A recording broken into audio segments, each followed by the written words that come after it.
Welcome, everyone. I'm so pleased to be in conversation today with Her Highness Sheikha Intisar AlSabah of Kuwait, a cornerstone member of our Global Women Leaders community and a dear friend. And I'm pleased to have her in conversation today as we mark World Mental Health Day 2021. A very important day because this year the theme is mental health in an equal world. And as many of us know, going through the pandemic, there are many inequities, both in health and particularly with COVID, but also in mental health. And that's the conversation that we're going to have today. And it's a free-flowing conversation. Intisar and I are friends as well as community members, and we know each other very well. So it's my pleasure to have this free-flowing conversation and to highlight some of the inequities and what we can all do to shape a more equal world for mental health. So Intisar, welcome. I miss you very much, my dear friend. It's been a long time. Sheikha Intisar and I, we were together in Abu Dhabi just before the pandemic started. And in fact, Intisar, you were speaking at the Milken Mia conference on mental health in the Arab world and your work with women in particular impacted by war and crises and trauma. So I'd like to start today, before we get into conversation, just to set the scene, because a very timely article in The Guardian today pointed out a study from Lancet where it discusses how around the world with COVID, they estimate that there have been 76 million extra cases of anxiety and 53 million extra cases of depression. And these are increases of 26 and 28%. And as we know, it's taken a serious toll. All of us can relate to mental health this past year and a half, from our personal perspective, from our family's perspective, our children being separated from loved ones. I've been separated from my family and friends and had some challenges along the way, but nowhere near as impactful as people in low resource economies, refugee settings, and places where mental health is already a serious challenge. And in fact, Intisar, you and I were speaking about your work in this area before COVID and how it was so unequal and so much was needed to be done. So we're going to talk today about access and equity in mental health, and in particular, both with COVID and pre-COVID, how women in particular are adversely affected often from economic situations, different employment status. We have refugee settings, displaced women, and also domestic violence, sadly, is an issue, both during COVID, there's been a huge increase, but also in many of these settings where you work, Intisar, it's a big, big issue. So I'd like to sort of pause there and talk a little bit about your work and how you stepped in to supporting women in particular in the Arab world with mental health in a way that's tailored to the context and to the women. And I guess just to note that you and I met through the ICRC, the International Committee of the Red Cross, where as women leaders, we were both trying to find ways to help displaced populations affected by crises, coming in through different doors, but that's a real hallmark of our community, a group of women who are really trying to help, tackle challenges from our perspective, things that we can bring to the table through strategic philanthropy, through research, and through what you know from your work on the ground and from your personal experience. So Intisar, without further ado, I'll hand over to you to just talk a little bit about your journey into health equity, mental health equity in particular, and in conversation, over to you. Firstly, thank you so much, Kimberly, for the amazing introduction and all the information and the Guardian article that you shared.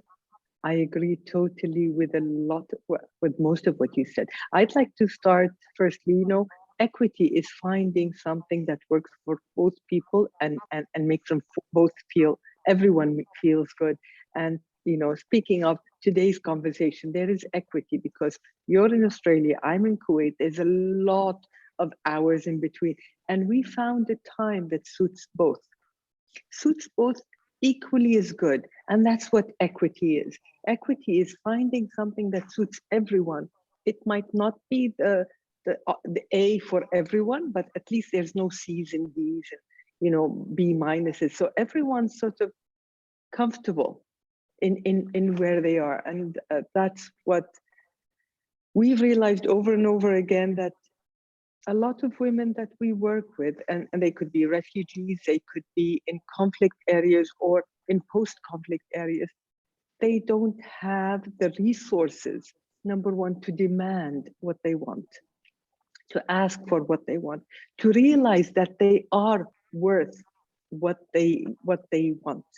And that's one of the things we work as, and that's where mental health, I think, is the most prominent, because mental health, you know, when you're not in a place to think properly, and the think properly can be because you're in fear, because you're in a place where you don't want to be, because you're in a bad marriage, because you've got a lot of children and you don't have the emotional resources to deal with them, yet alone the physical.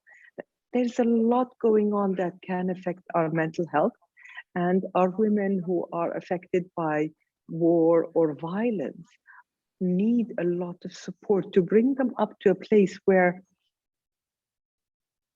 they feel better, they feel good enough to say, I want this, I deserve this,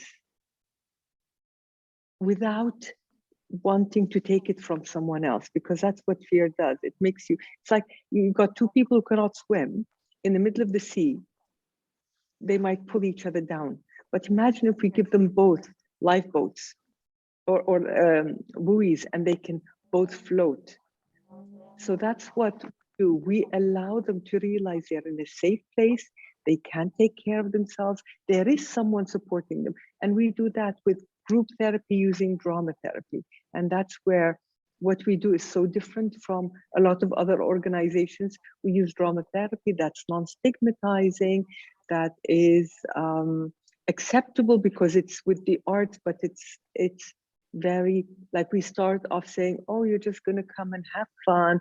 We'll have fun, we'll act, we'll get together. And then when they're there, they're more likely to open up and speak about their problems, but not only share, but also learn new tools of managing their emotions, managing their mental health, managing their, let's say in another way, realizing their potential.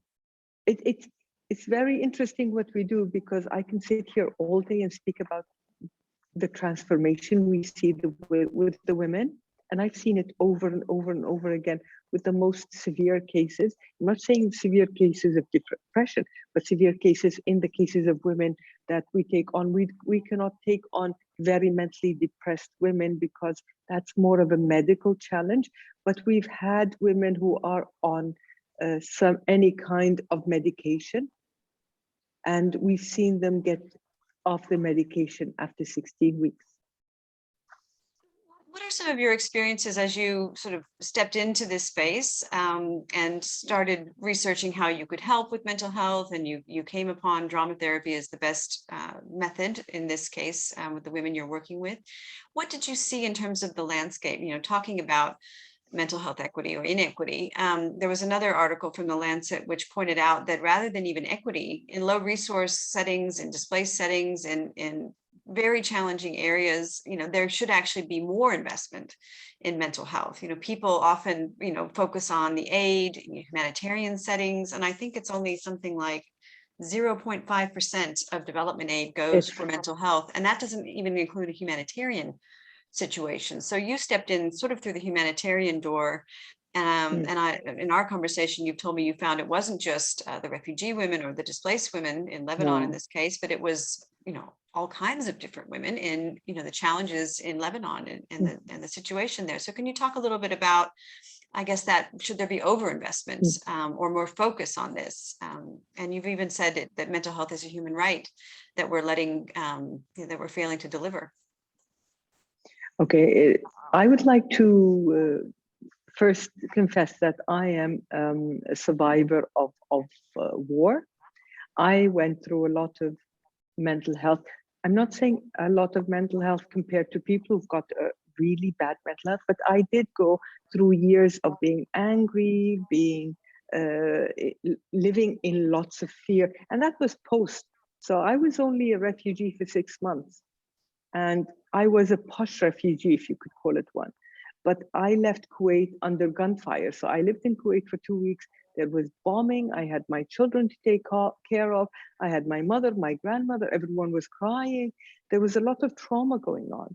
And I chose to stay as stable as I could because my little girls, I didn't want to scare them. And that took its toll on me because I pretended nothing was going on to them. And then but I would cry behind them, and I felt helpless. I didn't know what to do. We did escape. We went to Saudi. We were safe, but we were refugees. No matter how good the life is, you're still refugees. You don't know if you'll ever go back. You've lost your dignity. You've lost all the things that you had before. And imagine these people have them multiplied because they're not living a good life.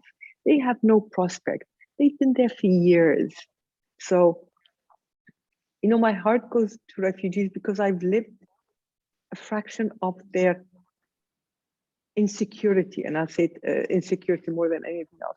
So I know that I did a lot of things to get out of that mental place that I was in, where I was scared of everything. I would jump. I don't like the dark. There's a lot of things that was going on. And that's where drama therapy works so well. I didn't do the drama therapy. I didn't know drama therapy at the time, but I did other therapies. And those helped me. I think one of the most things that helped me was to do public speaking, because you had to put yourself in front of people. I had, yeah, and there was practice, and you had to engage your emotions, but also engage the audience. So that is a mini course of drama therapy I did. And then I did drama therapy with the ladies when we were doing the sessions. And I can tell you, there is a way to embody your emotions, to realize your emotions, to be at peace with the emotions. That only comes with, number one, acknowledging that you have these emotions and having the resources and the tools to deal with them. And that's what drama therapy does. And it's all packaged in a emotionally challenging in some areas, but there's a lot of fun in drama therapy. So living someone else's story detaches one from living their own. And then you can see it in different ways. And seeing someone else play your story also gives you a lot of different ways that you can deal with your situation. So I don't know if I'm passing this on. It's just, I just get really excited about drama therapy, because I never thought that one thing can change people so much. And drama therapy does. It was the right tool to use with the right people. And mind you, we always look at our women as our customers and as our customers. So when we came to use drama therapy, we actually tried other therapies based on arts, and we found drama therapy the most the strongest of them. But we also always engage them, always ask them, always observing them to see, is what we're doing with them working? Is it working as well as they think it should? So we didn't start off with a template. That's what we're going to do. That's the only thing we're going to do, which is good, because we had a plan and we had a template, but it was a malleable template, because our first and foremost concern was the women. So we started using the different methodologies of drama therapy and just improved it by being with them. And I think that's another one of our strong points, is we didn't come with a written project that was so rigid that it did not address the cultural context, the emotional context of the women. We learned with them what the right formula is, and we're still learning. I was with two different groups pre-COVID.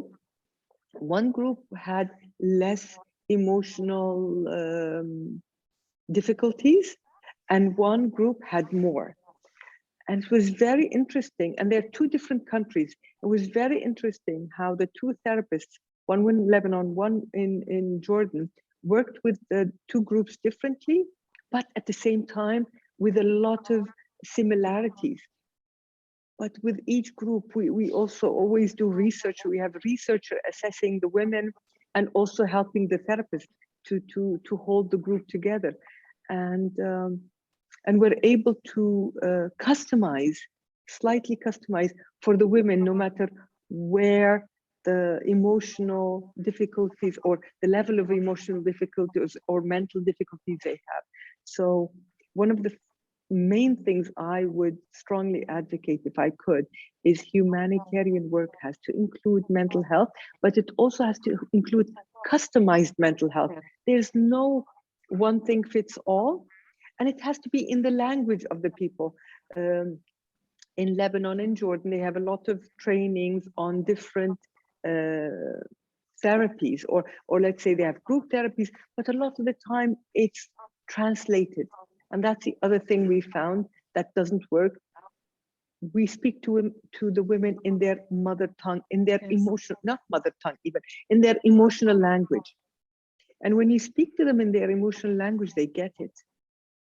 And getting women together also, and getting groups together to resolve also, they're able, with the right facilitation, to speak and share their stories, and also together they support each other's resolvement of their issues.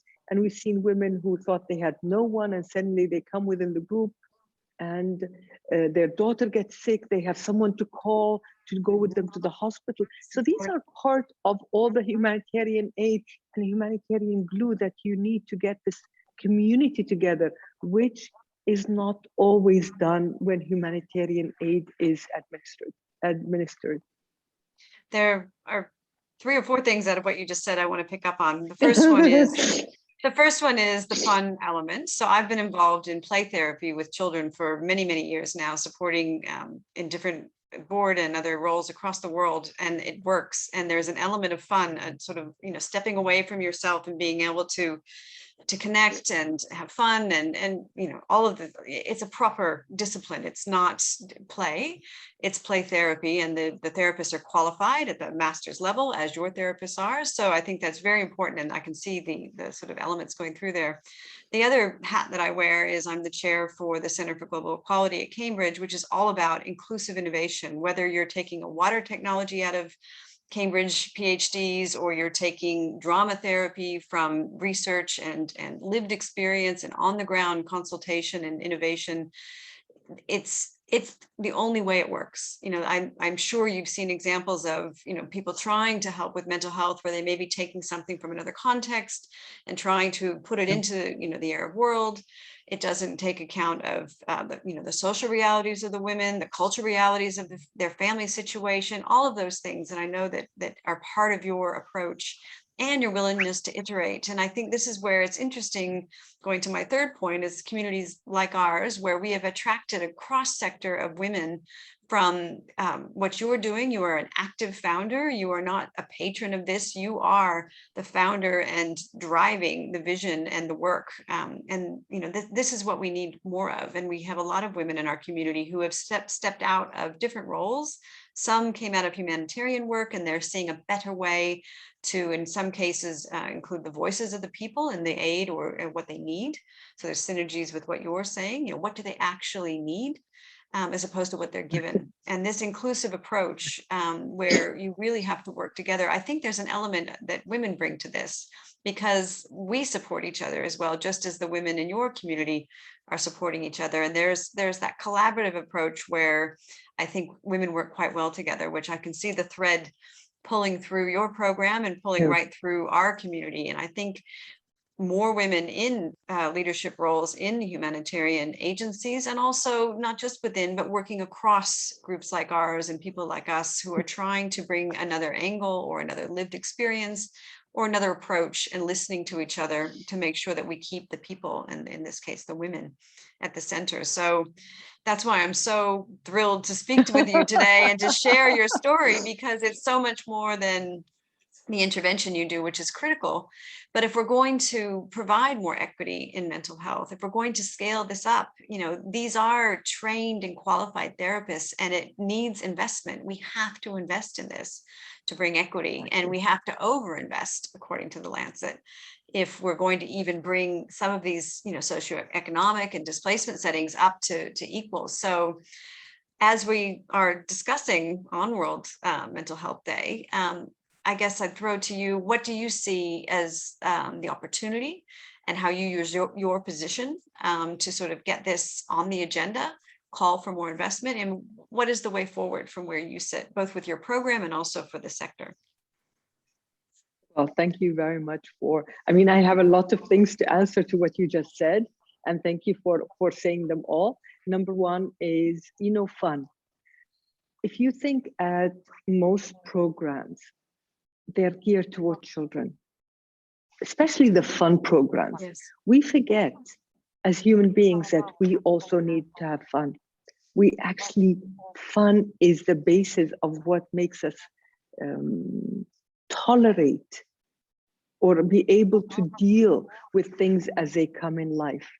And that's one of the things we've realized with the women, because part of what we do in drama therapy, I've been to a session where literally a woman was sitting on the chair, it's called the empty chair, and she had to speak to someone who hurt her.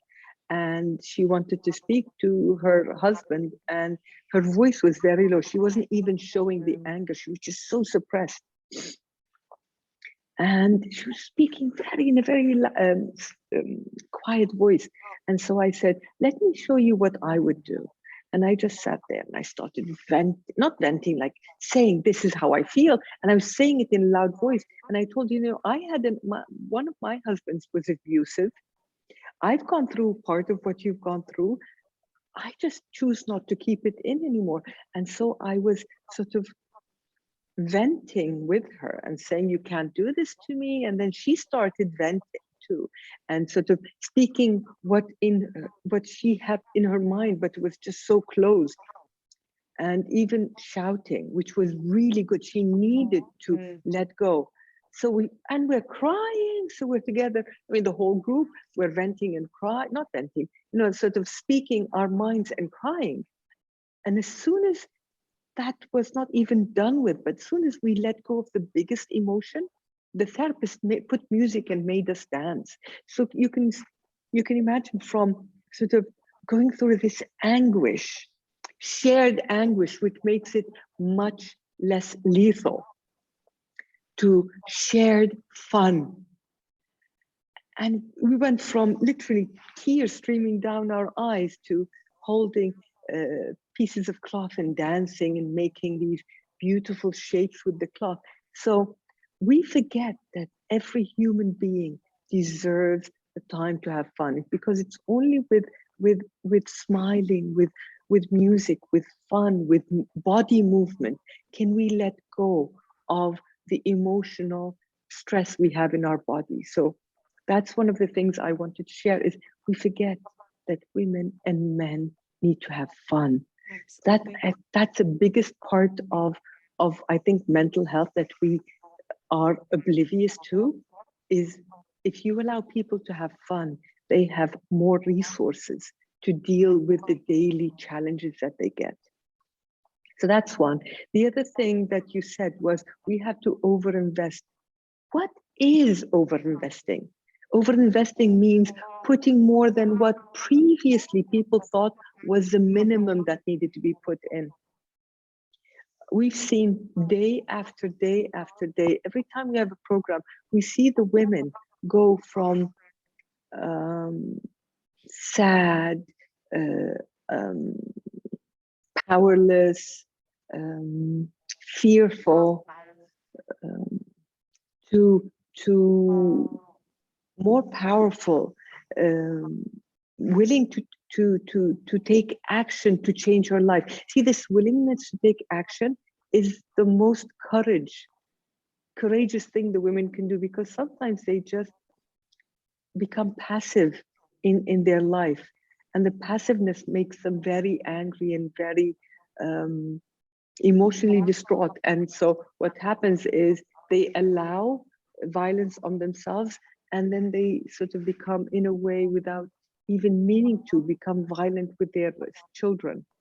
And so when we give them that time to be able to deal with their emotions, to deal with their anger. We've seen over and over again women saying that they feel more peace and they will stop violence on themselves and they stop violence on their children. So this cycle that these women being in this group do is a cycle that eventually leads to peace and leads to better communities and less likely to have future wars, because we've seen it over and over again. They allow their boys to show emotions, which is very needed for boys, not to go into an emotional state that will easily take them into violence later on, being it gangs or terrorism, because there's a lot of research about how boys, when they express their emotions and especially express their emotions, they don't become violent when they grow up. So imagine just dealing with the women who most aid agencies forget. Aid agencies focus on children, which we should focus on, but one woman affects 7 people, and that's where I found the missing, the empty place where women and emotions and mental health was not dealt with.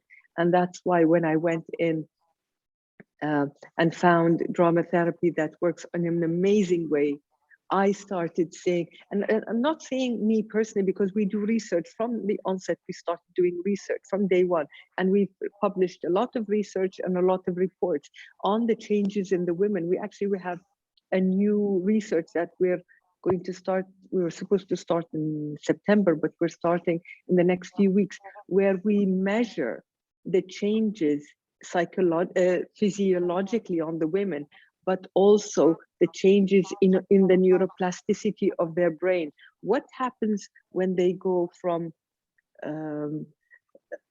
unhealthy mental state to a better mental state?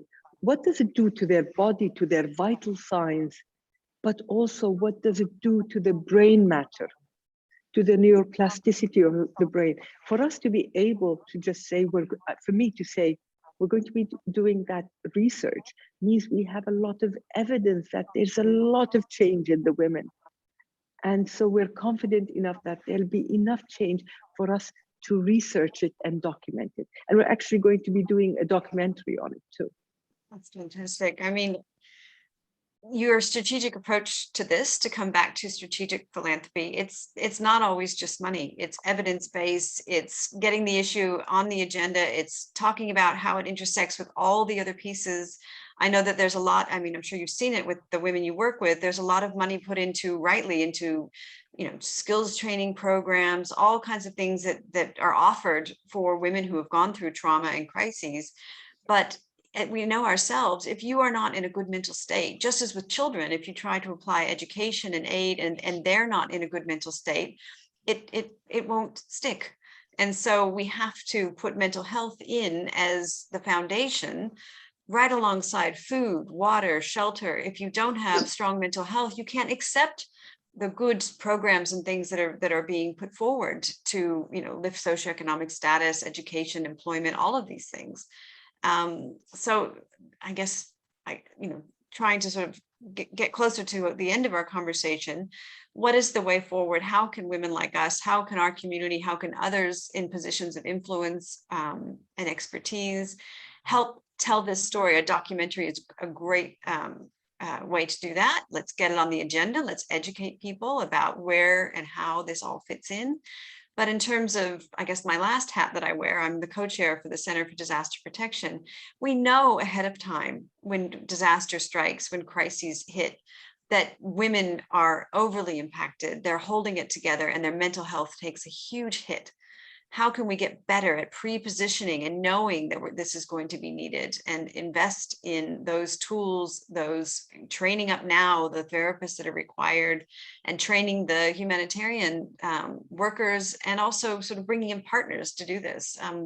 That's too much for me. Back over to you on what is the way forward to sort of do this better, because we know it's going to happen, and you know from your evidence how to sort of dig in and have impact.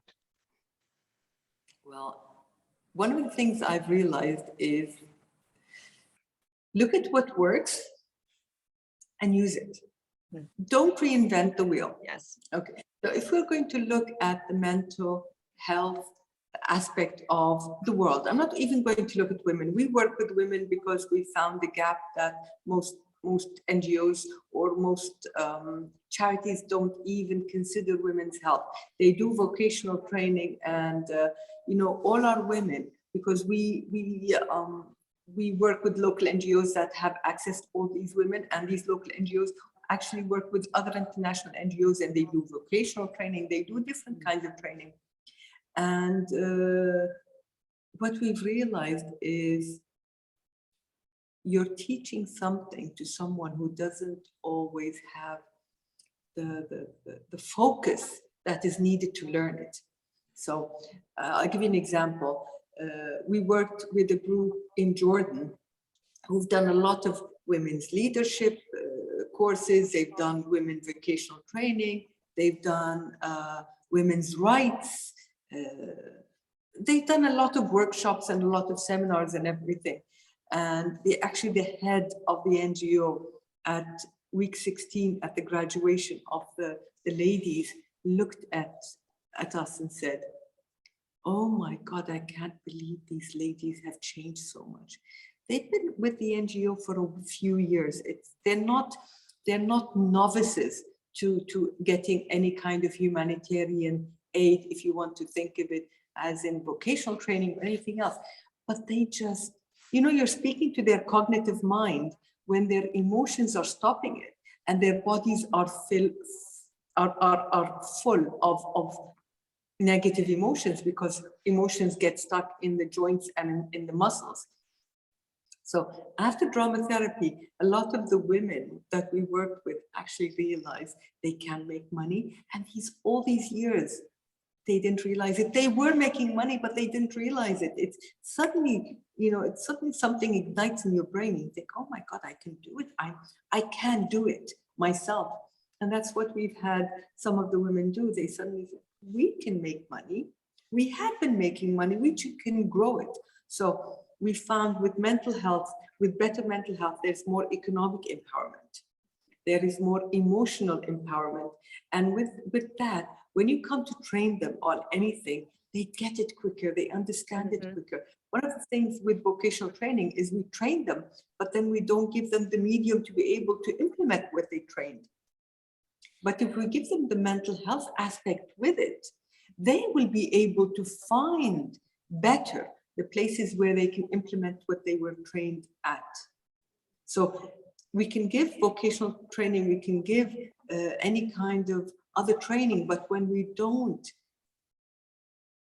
develop them through programs that support their mental capacity to unleash their power and their potential inside of them, we're actually doing more harm than good. And I've seen it with refugees in Lebanon, where they were given a lot of vocational training, but she couldn't see how she could make money out of it because she's in a camp.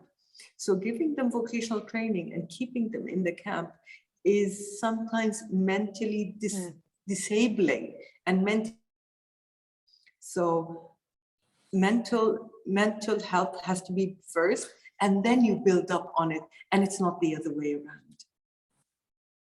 So true. And I can think of so many parallels and other things I've been involved with. There's a great program I visited in South Africa with young adults from the townships who were going through education. And just as you've said, the mental health and the coping skills were the foundation that they build their entire program on, and the results coming out of there, university acceptance rates in the 80% and higher, I think even 90, just incredible, because they were in a position and they were ready to accept the learning and how to cope when things went wrong. And also when they got to university, they had coping skills because they went from one environment to a completely different environment. And the same goes with, women who are going through conflict and crisis, and maybe they do manage to sort of get out of that into the next step. But if they don't have the coping skills, as it can all come back. So many parallels. Can I just add one thing? So this has got nothing to do with Intisar Foundation that uses drama therapy to support women mentally or to support women's mental health. I have an NGO based in Kuwait where we use positive curriculum or positive education in schools. And we had our first graduates, and we had 1,000 girl and boy graduate, 1,000 students graduating from high school in all constituencies around Kuwait. The most they've had is 2 years, okay? The least they've had is 1 year. And of these 1,000, if I give you the number who passed above 90 percentile, okay, so the average, I think in Kuwait would be like 5%, whatever, over 90 percentile, that's a huge number. We had 34% achieve over 90. 34. That's Wow. huge. Huge. When I gave that to the Minister of Education, he was shocked. He was shocked that they could get over 90. So it's the same with the women. Same, we're human beings at the end. If you make us feel of value, we just flourish. If we're diminished mentally, we sort of die internally. So at the end, if I can just say one thing, mental health is the way to get people, number one, to coexist, to have peace, to have a better life, to have a better future. And not only peace within, and peace within the community, peace within the countries, but also to have a much higher, much higher level of living, no matter what the income is. No matter what the income is. If you support someone mentally, you don't have to support them so much economically. So going back to the Lancet, when they said we have to overinvest, I would rephrase that. And I'd say we have to invest more in mental health to be able to lower the investment in the basic humanitarian aid. That's a very good way to put it. You'll be giving them the resources and tools to look for something to do. Absolutely. We're coming up to the end of our conversation, and I know you and I can talk for hours, as we do often, but in this case, we're trying to keep to time so people have a chance to get through our conversation when this is played back.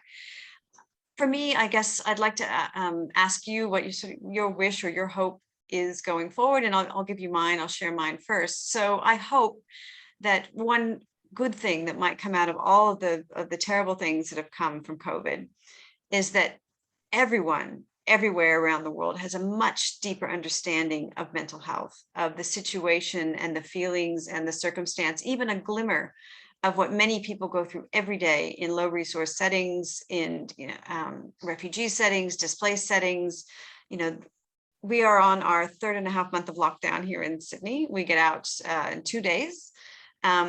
Everyone here has gone through some form of their own soul searching on what that means for them. And it's been challenging, but it's nowhere near challenging what so many people go through every day, and see no way out. And so I hope that people's awareness of mental health and the need for equity in mental health, and that, how the languishing even that comes, that's a term that's really been used in COVID, the languishing that comes from that feeling of helplessness and hopelessness, and there's the increase in domestic violence, all of these things that have been right across the world.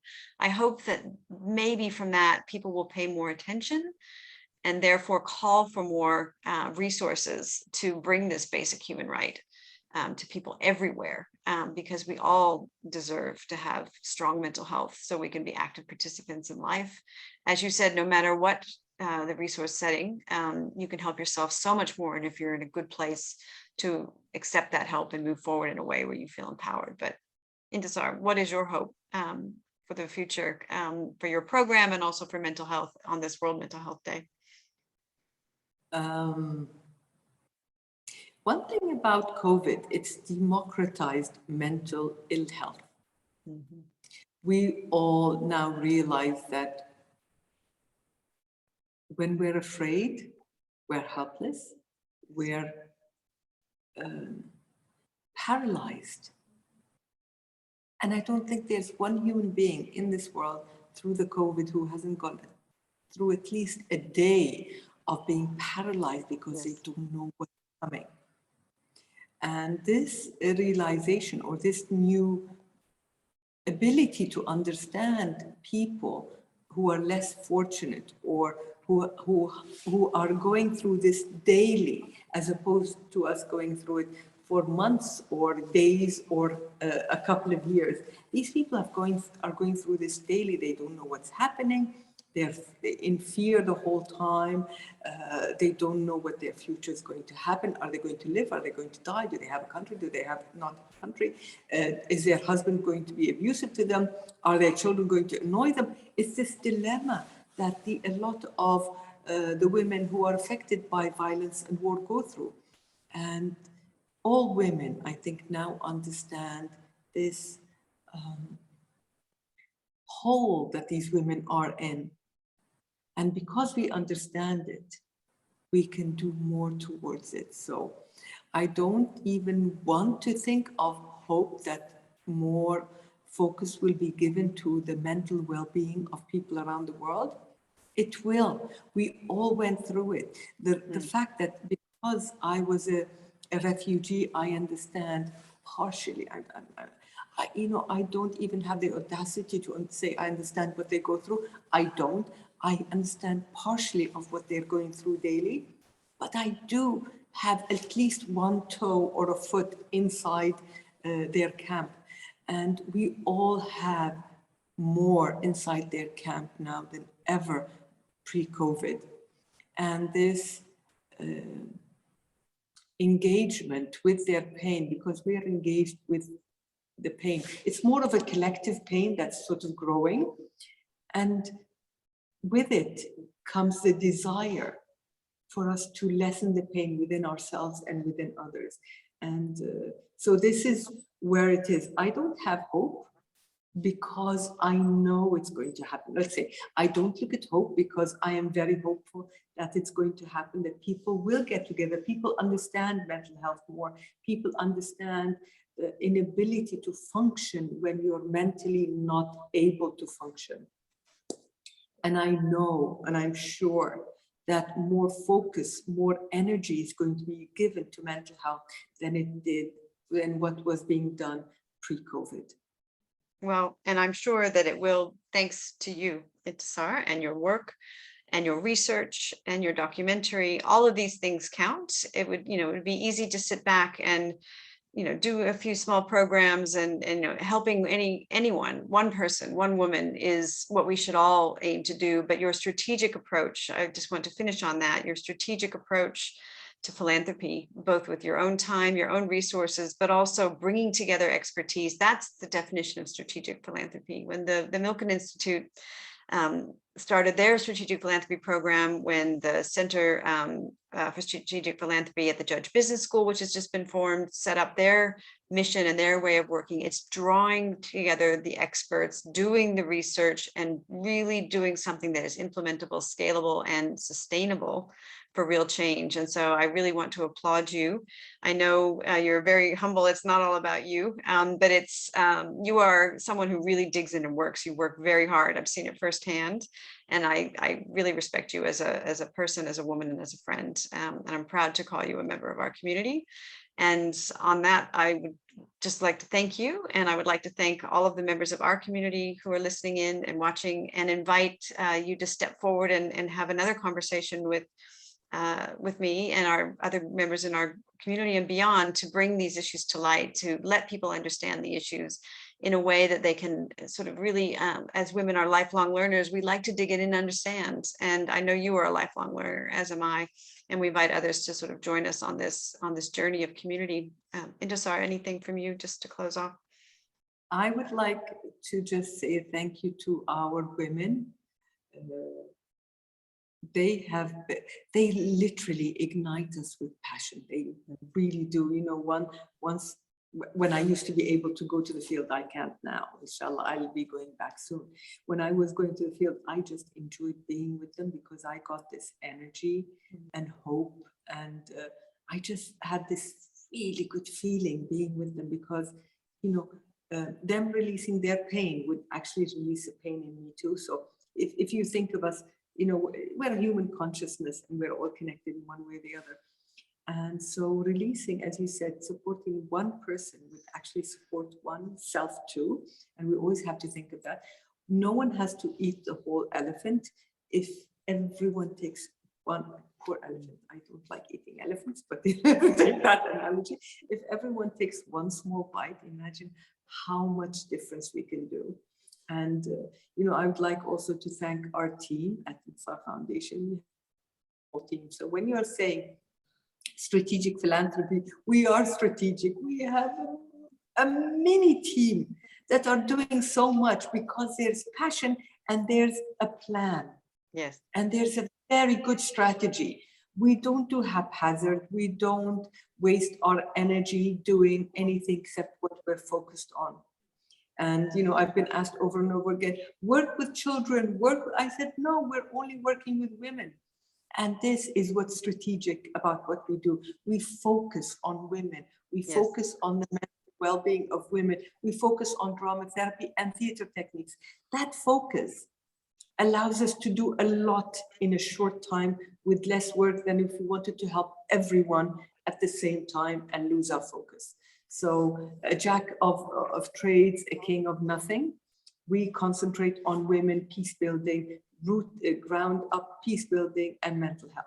And we've seen the changes that happen with the women, both in their emotions, in their personalities, and also in their economic situations. So if I can just say one last thing before I depart, is I am advocating for mental health to be a primary component in all first aid humanitarian response, because we've seen firsthand, we've documented the changes that happen once we do that. We've done that post Beirut port blast, and we've seen the difference with the women when we engage with them a month after or a year after. It's a big difference. The paralysis that humans go through because they're in a bad mental state affects them longer the longer they stay there. So the quicker we're able to support them mentally, the quicker we can get them out of the ditch that they're in. And so I would ask everyone to advocate, to raise awareness, to if they are in any position to make a difference, please do. Make everyone know that mental health has to be provided from the onset, not 3, 4, 5 years down the line. It's too late. It's never too late, but it's late. Let's start on the onset and make a better humanitarian world through that. Thank you, Intisar. And as a mother of 3 daughters, and I'm also a mother of 3 daughters, I know that if the mother is well, if the mother is in a good place, the children also will be in a good place. So I understand also from that perspective, your focus on getting the women into a good place with their mental health, because then they're able to look after their children and you know, really focus on their children's needs and advocate for their children's needs. So I applaud your strategic approach to your philanthropy. And I echo what you've said about people really advocating for mental health in humanitarian settings as a basic right and as something that should be right in there at the outset and not left years down the line. So thank you, my friends. We were meant to be in Lebanon together just as COVID hit, and we both had to cancel that. But I also thank you for mentioning Lebanon, and our Global Women Leaders community has supported Lebanon right through from before the blast, after the blast, and as the economic situation and the political situation has really made that a very untenable situation. So mental health and basic needs more than ever are very needed. So I'm very happy to close on mentioning Lebanon because it's important to keep it in the headlines, and also other contexts which are really challenging right now. Ethiopia, Afghanistan, Syria, all of these places, our group tries to keep them in the conversation. And on that note, thank you for this in conversation, Intisar. This is the first of many, and I really love starting with you because you are our cornerstone champion for mental health. So thank you so much, my friend. Thank you so much. I'll see you soon.